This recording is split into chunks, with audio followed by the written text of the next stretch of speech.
So let's start with the presentation proper. First, I would like to start off with this slide. Beauty is in the eye of the beholder.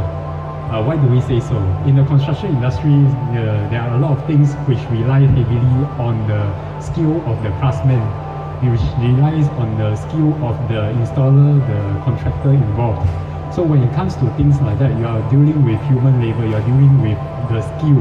And when these things happen, sometimes more often than not, we realize that there may be certain things that you see which you are not comfortable, but maybe your partner is okay with it. So there is a level of subjectivity when it comes to identifying things which you are not comfortable with in your house. So a lot of times you'll realize when it comes to cosmetic defects like your stains, your scratches, your dents, your chips, not everyone holds the same view with regards to each of these items. So some may say it is a defect, some may say the same item is not a defect. So what do you do? Later I will be sharing with you some examples on what we typically consider as defects and what are not. The second slides that I like to share with you all is these slides. In the Singapore construction industry context, houses are not built in factory production under controlled environment wholesale like what we see in this photo. You have houses which are built on site by human labor with the aid of plants and machinery. Certain parts may be manufactured off-site, assembled on site. Certain large modules may be done off-site as well, prefabricated off-site and installed on-site, but you do not get wholesale manufacturing per se, like what we see in this photo. So what does it mean? It means that can you expect the QC of a manufactured product, say a handphone, do you expect 99.9% QC? No, not really, because as I was mentioning just now, you are dealing with human labor. You are dealing with the skills of the individual craftsman who is putting your house together. So when that happens, what do? You need to have a better appreciation of things which bothers you. What are the real defects? What are things which they have tried their best but may not look as comfortable to you? Okay? So having shared with you these two slides, what exactly are defects? Are there anything that you are not comfortable with, anything that bothers you, therefore it is a defect? No. In the context of URA, a defect is defined as two things. One, either it arises from poor workmanship, material quality, etc. Or two, it could be an inconsistency between your actual house provision as compared to what they define for you in the design specification in your sales and purchase agreement. Let me touch a bit on this second item. Say for instance, you buy a new property. In your sales and purchase agreement, at the last few sections of the agreement, there is this section called design specifications. Inside they say that in your master bathroom, they will give you a towel hanger. So you go into your house, you look around for the towel hanger, you don't see a towel hanger, but you see a towel hook.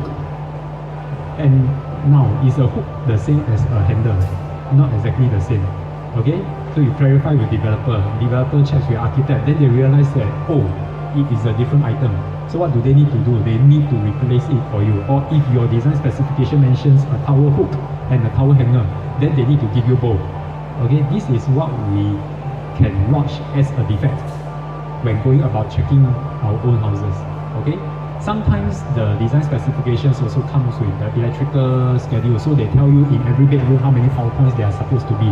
Maybe there are supposed to be 2 numbers of twin GaN power points, 1 number of a single socket and stuff like that. You check the individual rooms.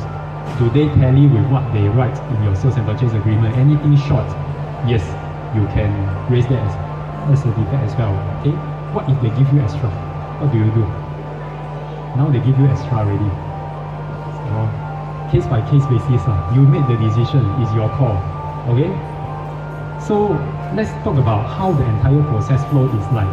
Okay, first you collect the keys to your house, you go in, you check your house for defects. A lot of homeowners, right, based on our past experience, when they go into their house for the first time, you can guarantee that they cannot see any defect at all.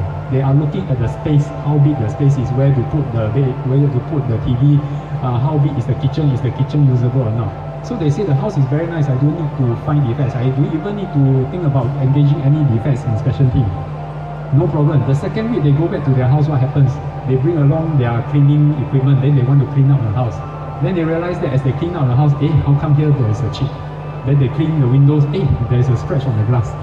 Then they realize that finally there's a need to check for defects. So the next week they go down, they bring post sticks along, they bring equipment to check, then they realize too many defects already. Okay, so that is what typically happens. Then finally, those who can pull through the entire process, they pull through, they submit the defect list to the main contractor and so on. Those who cannot pull through, what do? They call us up. Then we go down and do that step for them. So let's assume the defects has been inspected in your house already. So what do you do next? You mark out the defects with stickers. Marking out defects with stickers is a good practice. Why? Because you make the job easier for the main contractor and their subcontractors to locate the defects. So instead of them spending time to find the defects before they can even start work on it, they can straight away zoom into your stickers, work on the defects directly. The more time they spend on rectifying your actual defects as opposed to finding the defects, what does it mean? It means that they have more time to do it, they can do a better job. Okay? So after you mark out the defects, you write the defects in the defect list, right? You submit to the main contractor. Normally, the main contractor and the developer's rep will want to have a joint inspection with you to run through what are the things that you have lodged. Okay? So this is what we call the joint inspection with the builder and the developer, or the main contractor and the developer. During this exercise, what happens? They will go through item by item with you, see what are the stickers you have pasted, what are the defects you are lodging. Then they may clarify certain things so that they better understand what are the things you want them to do. Okay, after that is done, they will start rectification works. So rectification works, once it's done, they will inform you. When they inform you it is done, what do? You go down and check your house again. What do you check based on? You use your original defect list to check item by item. So you must be able to trace back where the original defects are. So how do you make sure you can trace back your original defects? Your description in your defect list must be clear enough. Even if it's not clear enough, it must be clear enough to you, because you are the one who is going to check your own defects later on. Okay? There are many ways to go about describing a defect. In our team, we also have our own standard format of reporting such that any inspector who writes the defect list, any one of us will be able to find back the same defect. You can do the same for yourself. Make sure whatever you write works for you. Okay? So during the handover inspection, right, you take your own defect list, check item by item. Anything that is not okay, you highlight to the main contractor. They will try their best to rectify everything for you. Unless there are certain things which is technically not possible to do, practically not possible for a human being to do, they will let you know. Okay? So that is how the entire defects process is like. Along this process flow, right, sometimes there are problems which homeowners face. And I would like to share with you 3 scenarios which are not uncommon. Okay, the first scenario, builder disputes the validity of your defects during the joint inspection, and then they say they will not rectify it. So this is what happens during the joint inspection. You go in, you take the list, they ask you, show me your item 1. You show him item 1, he said this one is not a defect. You show him item 2, he said this one natural.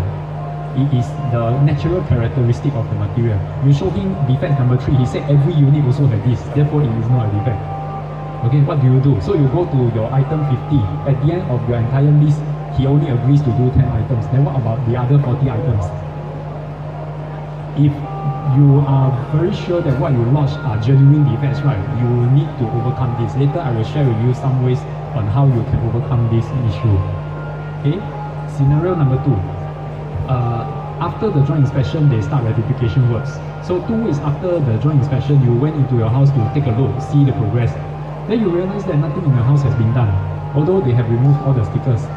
How do you know? You remember that there was a crack on the timber door in bedroom 2. Then you go there, the crack is still there, but the sticker is gone. So if one can happen, so can the rest. So what do? Later I'll be sharing with you some ideas on how you can go about tackling this issue as well. Okay, scenario number 3. The defects team informs you that your house is rectified. Okay, then you go in, you think that it has been rectified, so you have arranged all your furniture, your appliances, your TV to be moved in the following day, or maybe 2 days later. But the following day you go into your house, then you realize to your horror actually nothing much has been done. But all your things are on their way, being delivered to your house. What do? Okay, this has happened many times before in our course of work. Later I will be sharing with you how you can go about handling this situation as well. Okay, let's start with scenario number 1. Just now I talked about the builder challenging the validity of your reported defects. Okay, so how do you defend what you have reported? To make sure that you are able to defend what you have reported, right? First, I need to share with you how you go about inspecting your own house first, and then what are the things that are genuine defects, so that you know what to report. First, how do you go about inspecting your house? In our inspection team, we like to do a divide and conquer approach. We divide a house into these 7 categories. Okay, these 7 categories are also the same 7 categories that BCA Compass assessors use in their assessment of new properties. Okay, so we check the floor, the walls, ceiling, doors, windows, mechanical and electrical fittings like your plumbing, sanitary, drainage, your power points, your distribution board, your appliances, and other components, typically your carpentry, your cabinets, your wardrobe, etc. Okay? Make sure that when you go about checking your house, you cover each of these 7 categories, then you will not miss out things. And then what to check for each of these items? We look for these things. Okay, we look for misalignment, we look for missing items, we look for functionality issues, we look for surface damage or the cosmetic defects. And cosmetic defects are where you have the highest level of subjectivity, which is why just now in my first slide I mentioned beauty is in the eye of the beholder. If there's something that doesn't bother you, doesn't bother your partner, you think you will start to bother you 7 years down the road in the same house? Not like me. Okay? So let me give you one example of how we go about this. Let's talk about just the main door. Okay, the main door is probably the first item that you would be checking in your house. You look at the main door. Typically, the main door comes with 2 panels, one big, one small. For condominiums, for HDB, same as well. Okay, you check the misalignment. Are the 2 panels aligned? Is one panel higher than the other? Are the panels warped? These are what we call misalignment and unevenness issue. Okay, you look for missing items. Are the hinges there? Are the screws to the hinges there? Is the door handle there? Is the lock set there? Is the door viewer there? These are called missing items. Okay. You look for functionality. Is the main door auto closing working? Can you open the door smoothly? Can it close smoothly? Does it produce sound when opening or closing? Can the door be locked? Can the lock even be turned? Same goes for the door handle. These are what we call functionality issue. Okay? Surface damage.